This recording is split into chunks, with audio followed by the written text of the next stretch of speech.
Thanks, Gordon. Secretary Pompeo will host the first ever worldwide conference on religious freedom right here in Washington this week. In his recent one-on-one interview with David Brody, Pompeo said his Christian faith explains why this issue is so important to him.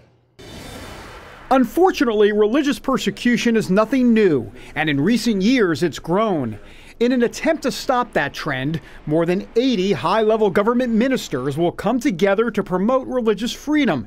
Secretary of State Mike Pompeo tells CBN News it's a major priority for this administration. The advancement of religious freedom matters to every individual in every country. The human dignity, the human right attached to religious freedom, I feel personally, I know President Trump does as well. The overall concept is to show evidence that greater religious freedom means less terrorism and a better economy. Experts say roughly 3/4 of the world's population face some restriction on religious freedom.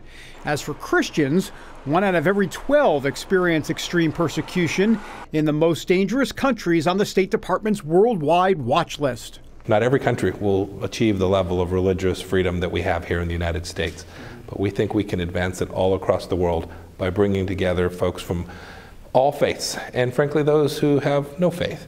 But their capacity to practice religion in the way that they choose is important for the world. For Pompeo, this is also personal because his evangelical Christian faith compels him to take action. Your faith, I know, is very, very important to you. You've talked about this in public before. So why this seems, there's the public policy aspect, but it's also personal. Look, it's very consistent with what the Trump administration is trying to achieve with respect to religious freedom. But it also fits with my worldview. I'm an evangelical Christian. I know that not everyone shares that faith.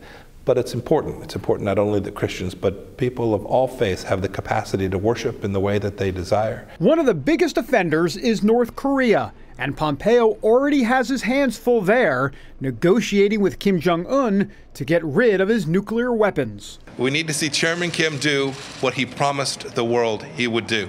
North Korea's human rights record is just as suspect as their inaction on nuclear weapons. The country ranks #1 as the most dangerous country for Christians.